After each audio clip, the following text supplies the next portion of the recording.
ஒரு பச்சை மரம். அது அமைதியாக நின்றாலும் அதன் உள்ளே நடக்கிறது ஒரு பெரிய அதிசயம். அந்த ரகசியத்தின் பெயர் போட்டோசிந்தசிஸ். சூரிய ஒளியின் வருகை. காலை சூரியன் உதிக்கிறது. அதன் பொன்னான ஒளி மரத்தின் இலைகளை தொட்டது. இலைகளில் இருக்கும் பச்சை சக்தி குளோரோஃபில் அந்த ஒளியை அன்புடன் ஏற்றுக்கொள்கிறது. காற்றின் பரிசு. மரம் காற்றிலிருந்து கார்பன் டை ஆக்சைடை சிறிய சிறிய துளைகள் ஸ்டோமட்டா மூலம் உள்ளே இழுக்கிறது. அது மரத்திற்கு ஒரு முக்கியமான பொருள். நீரின் பயணம். மண்ணில் இருக்கும் நீரை வேர் மெதுவாக குடித்து தண்டு வழியாக இலைகளுக்கு அனுப்புகிறது. ஒரு நீர்த்துளியின் நீண்ட பயணம்.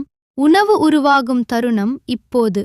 சூரிய ஒளி பிளஸ் காற்று பிளஸ் நீர் மூன்றும் சேரும்போது இலைகளின் உள்ளே ஒரு மாயம் நடக்கிறது.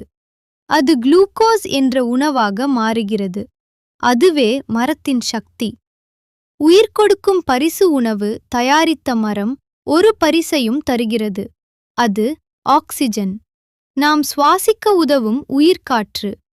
மரம் தன்னுடைய உணவை தானே உருவாக்கி நமக்கு உயிர் தரும் காற்றை கொடுக்கிறது. அதனால் மரங்களை பாதுகாக்கிறது.